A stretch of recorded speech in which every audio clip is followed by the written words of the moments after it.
أعوذ بالله من الشيطان الرجيم.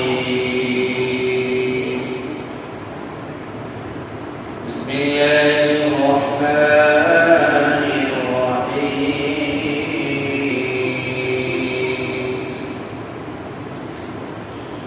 وقاتلوا في سبيل الله الذين يقاتلونكم ولا تعتدوا إن الله لا يحب المعتدين.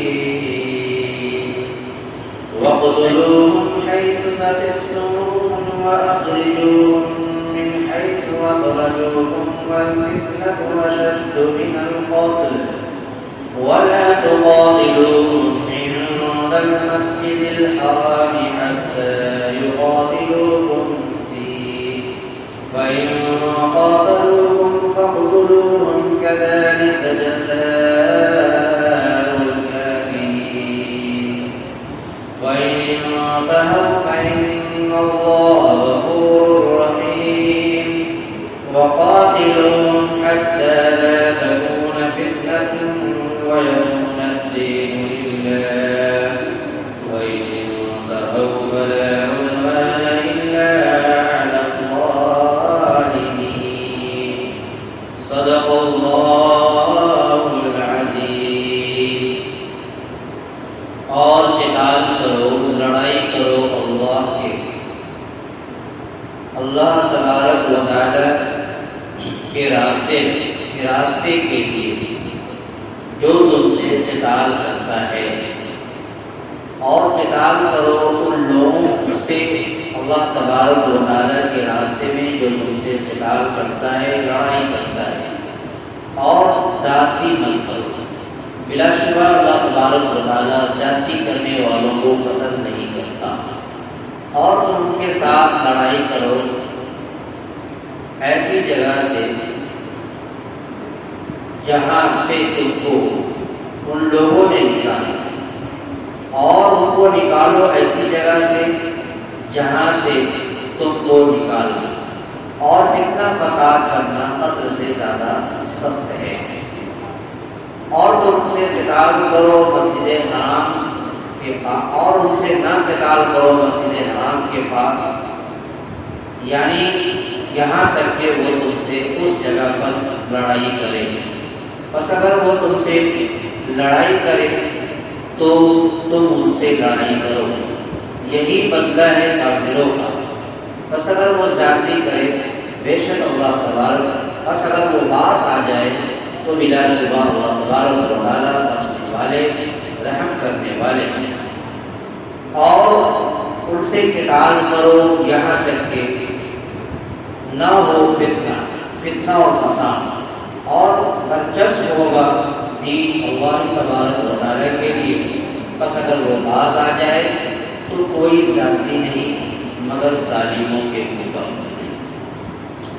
اللہ تبارک و تعالیٰ نے آج کے سبق میں، آج کی اس آیت کریمہ کے اندر یہ بیان کیا گیا کہ تم اللہ تبارک و تعالیٰ کے لیے اللہ کے راستے میں لڑائی کرو اس شخص سے جو تم سے لڑائی کرتا ہے، یعنی اللہ تبارک و تعالیٰ کے لیے، اللہ کے کلمے کو بلند کرنے کے لیے، اللہ تبارک و تعالیٰ کے دین کو بلند کرنے کے لیے، اعلاء کلمت اللہ کے لیے تم اللہ کے راستے میں ان لوگوں سے قتال کر سکتے ہو جو تم سے قتال کرتا ہے۔ مثلا اللہ کے راستے میں کام کرنے سے روکتا ہے، یا اللہ تبارک و تعالیٰ جو احکام نافذ کیا ہے اس احکام کو نافذ کرنے سے جو تمہیں روکتا ہے، ایسے شخص سے تم قتال دو۔ آج کے سبق کے اندر آج کی آیت کریمہ کا جو پچھلی آیتوں سے ہے، جیسا کہ بتایا گیا تھا کہ یہاں سے یعنی لیس البر ان تولوا وجوہکم قبل المشرق، یہاں سے بہت سے احکامات کی آیتیں اور احکام نازل ہو رہے تھے، جس کے اندر قتال کا، جس کے اندر قصاص کا حکم نازل ہوا، وراثت کا ہوا، روزے کا ہوا۔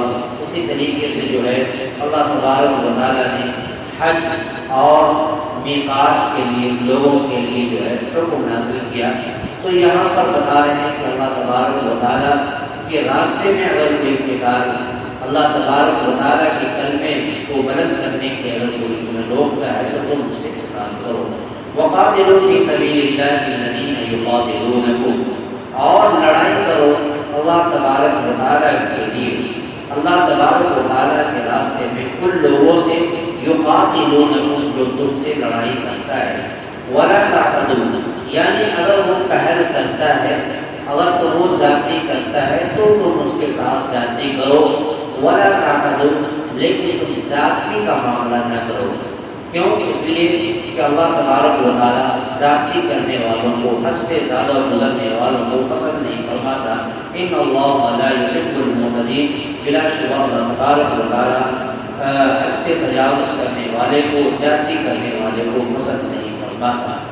وَاقْتُلُوهُمْ حَيْثُ ثَقِفْتُمُوهُمْ، اور اگلی آیت کے اندر یہ کہا کہ اللہ تبارک و تعالیٰ نے جو تمہیں حکم دے رہا ہے اس حکم پر عمل کرنے کی کوشش کرو، کیونکہ وہ زمانہ تھا، وہ دور تھا کہ عرب کے اندر جو مشرکین کا غلبہ تھا، مشرکین کا رعب اور دبدبہ تھا۔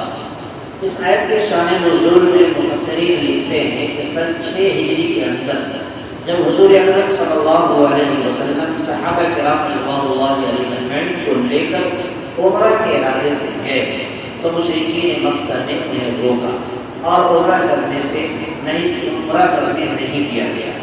تو اللہ کے رسول صلی اللہ علیہ وسلم اور مشرکین مکہ کے درمیان کچھ معاہدہ ہوا کہ آپ اس سال نہیں بلکہ اگلے سال، آئندہ سال آپ عمرہ کرنے ارادے سے آ جائیں اور یہاں پر آ کر کے عمرہ کر لیں۔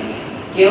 اس لیے کہ ایک بات یہ بھی بتائی گئی تھی کہ مشرکین مکہ کے اندر یہ بھی بات تھی کہ جس مہینے کو حرمت والا مہینہ قرار دے دیا گیا اس مہینے کے اندر جو ہے وہ لوگ قتل و قتال سے اپنے آپ کو بچتے تھے اور اس مہینے کا احترام کرتے تھے۔ وہ مہینہ کیا؟ ذی قعدہ، ذی الحجہ، محرم اور رجب المرجب کا مہینہ، یہ 4 مہینہ جو اشہر حرام تھا، اس مہینے کے اندر جو ہے وہ لوگ احترام کیا کرتے تھے۔ تو یہاں پر جب سن 7 ہجری کے اندر پھر حضور اکرم صلی اللہ علیہ وسلم کے ساتھ صحابہ کرام کی جماعت عمرہ کے ارادے سے مکہ مکرمہ آئے تو راستے کے اندر ان لوگوں کے ذہنوں میں یہ خدشہ تھا کہ مشرکین مکہ کا کیا کہنا، وہ اپنے معاہدے پر قائم رہیں گے یا نہیں رہیں گے، اس کا کوئی ٹھکانہ نہیں ہے۔ لہذا تب جا کر اللہ تبارک و تعالیٰ نے اس آیت کریمہ کو نازل فرمایا اور ان سے کہا کہ اگر وہ لوگ تمہارے ساتھ زیادتی کرتے ہیں، تمہارے ساتھ قتال کرتے ہیں تو تم بھی ان کے ساتھ قتال کرو اور تم بھی ان کو وہاں سے نکالو جہاں سے ان لوگوں نے تم کو نکالا تھا اور ہجرت کرنے پر مجبور کیا تھا۔ وَاقْتُلُوهُمْ حَيْثُ ثَقِفْتُمُوهُمْ وَأَخْرِجُوهُمْ مِنْ حَيْثُ أَخْرَجُوكُمْ، اور تم انہیں جہاں پر بھی پاؤ، جہاں پر جس جگہ پاؤ ان کو قتل کرو، ان کے ساتھ لڑائی کرو۔ اگر وہ تمہیں کسی بھی مقام پر اگر مجبور کرتے ہیں، اگر تمہیں روکتے ہیں، یعنی اپنے معاہدے کو توڑتے ہیں، معاہدے کے خلاف عمل کرتے ہیں، تو تم جس جگہ پاؤ ان کو لڑائی کرو، ان سے قتال کرو، ان سے جنگ کرو۔ وَأَخْرِجُوهُمْ مِنْ حَيْثُ أَخْرَجُوكُمْ، اور ان کو نکالو جس جگہ سے ان لوگوں نے تم کو نکالا، تم بھی ان کو نکالو اس جگہ سے اور جس جگہ سے ان لوگوں نے تم کو نکالا، یعنی تمہیں ہجرت کرنے پر مجبور کیا۔ وَالْفِتْنَةُ أَشَدُّ مِنَ الْقَتْلِ، اور فتنہ فساد کرنا یہ قتل سے زیادہ سنگین ہے، قتل کرنے سے زیادہ سخت ہے۔ یعنی فتنہ اگر مشرکین مکہ فتنہ پرستی پر اگر آ جائے اور یہ فتنہ کرنا، فتنہ فساد کرنے پر آ جائے تو اسی کی طرف اشارہ ہے کہ فتنہ کرنا یہ قتل سے زیادہ سخت ہوتا ہے۔ وَلَا تُقَاتِلُوهُمْ عِنْدَ الْمَسْجِدِ الْحَرَامِ حَتَّىٰ يُقَاتِلُوكُمْ فِيهِ، اور ان لوگوں سے جھگڑا مسجد حرام کے نزدیک مت کرو، مسجد حرام کے نزدیک جس جگہ پر مسجد حرام آباد ہے وہاں پر ان سے جھگڑا نہ کرو یہاں تک کہ وہ تم سے اس مقام پر، اس جگہ پر جھگڑا کرے، قتال کرے، لڑائی کرے، تو پھر تمہیں اجازت ہے اس بات کی کہ تم بھی اس جگہ پر ان سے جھگڑا کر سکتے ہو۔ حتیٰ یقاتلوکم فیہ، یہاں تک کہ وہ لوگ تم سے اس مقام پر، اس جگہ پر یعنی مسجد حرام کی جگہ پر قتال کرے۔ فَإِنْ قَاتَلُوكُمْ، بس اگر وہ لوگ تم سے قتال کرے یعنی جھگڑا کرے فقتلوہم تو تم لوگ بھی ان سے جھگڑا کرو، ان سے لڑائی کرو، کیونکہ جب اللہ تبارک و تعالیٰ نے یہ احکام دے دیا ہے اور مشرکین مکہ اور حضور کے درمیان معاہدہ ہو چکا تھا، لہذا اب اگر وہ معاہدہ کو توڑتا ہے اور اس کے خلاف وہ قدم اٹھاتا ہے تو اللہ تبارک و تعالیٰ نے بڑی چنوتی دے دی، اجازت دے دی کہ تم اس کے ساتھ جو ہے قتال کر سکتے ہو، جھگڑا کر سکتے ہو۔ کذالک جزاء الکافرین، یہی بنتا ہے کافروں کا انکار کرنے والوں کا۔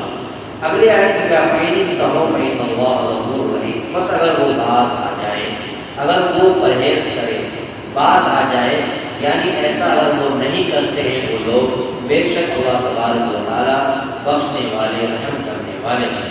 وَقَاتِلُوهُمْ حَتَّىٰ لَا تَكُونَ فِتْنَةٌ وَيَكُونَ الدِّينُ لِلَّهِ، اور تم ان کے ساتھ قتال کرو یہاں تک کہ نہ ہو فتنہ، یعنی اس طریقے سے سمجھداری کا ثبوت پیش کرو اور ایسا تم کام کرو کہ کوئی بھی فتنہ اور فساد ان کے درمیان نہیں ہونا چاہیے، بلکہ اگر ہونا چاہیے تو اللہ تبارک و تعالیٰ کی دین کا ورچسپ ہو، دین کا غلبہ ہو، اللہ تبارک و تعالیٰ کے لیے جو ہے ان کے کلمات کو، ان کے احکام کو جو ہے بلند کیا جائے۔ حتی لا تکون فتنة ویکون الدین للہ، کہ نہ ہو کوئی بھی فتنہ اس جگہ پر، ویکون الدین للہ، اور دین یعنی اللہ تبارک و تعالیٰ کا غلبہ ہو، دلچسپ اللہ تبارک و تعالیٰ کا دین جو ہے دین کا ورچسپ ہو، اللہ کے لیے جو دین غالب ہو۔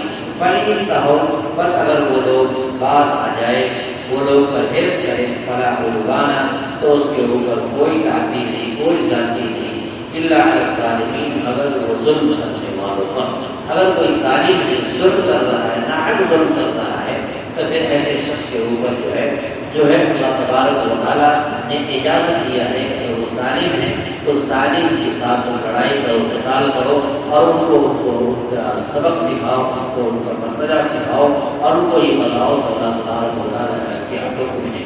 گویا اللہ تبارک و تعالیٰ نے آج کی آیت میں، آیت قتال کے اندر یہ حکم دیا جو تمام صحابہ کا رضوان اللہ علیہ اجمعین کو، کہ اگر کوئی ان سے ذاتی کرتا ہے، لڑائی کرتا ہے، تب تم اس کے ساتھ لڑائی کرو۔ اگر کوئی تم سے لڑائی نہیں کرتا ہے، پرہیز کرتا ہے، باز آ جاتا ہے، تو پھر تم ان کے ساتھ کسی طرح کا ظلم نہیں کر سکتے، کیونکہ جو ظالم نہیں ہے اس کے ساتھ کوئی ظلم نہیں کیا جاتا۔ اللہ تبارک و تعالیٰ ہمیں اور آپ کو کہنے سننے سے زیادہ عمل کی توفیق عطا فرمائے۔ آمین۔ وآخر دعوانا الحمد للہ رب العالمین۔ اللهم صل على سيدنا محمد وعلى آله وصحبه ربنا آتنا في الدنيا حسنة وفي الآخرة حسنة وقنا عذاب النار وقنا عذاب القبر وقنا عذاب الحشر وقنا عذاب الدين وقنا عذاب الصراط يا إله العالمين ويا كريم ويا كريم واقتدار علم رحمك كرمك عظيم رسول الله وسلم فرما اے اللہ درس قرآن کا سبق پڑھا دیا مولا، جو بھی خامیاں کوتاہیاں پڑھنے میں، سننے میں، بولنے میں اگر ہو گئی تو اللہ اپنے فضل سے معاف فرما۔ اے اللہ ہم سب کو قرآن سے محبت عطا فرما۔ آج کے درس قرآن میں جن حضرات نے شرکت کی ہے مولا، تمام کی جائز تمنا کو پورا فرما۔ اے اللہ ہم سب کو ایمان کے اوپر استقامت عطا فرما۔ اے اللہ ایمان کی دولت سے مالا فرما۔ اے اللہ قرآن کی عظمت پر ہم سب کو تسلیم محفوظ فرما۔ ہماری دعاؤں کو اپنے حبیب پاک صلی اللہ علیہ وسلم سے فرما۔ ربنا تقبل منا انك انت السميع العليم وتب علينا انك انت التواب الرحيم۔ صلى الله تعالى على محمد وعلى اله وصحبه اجمعين برحمتك يا ارحم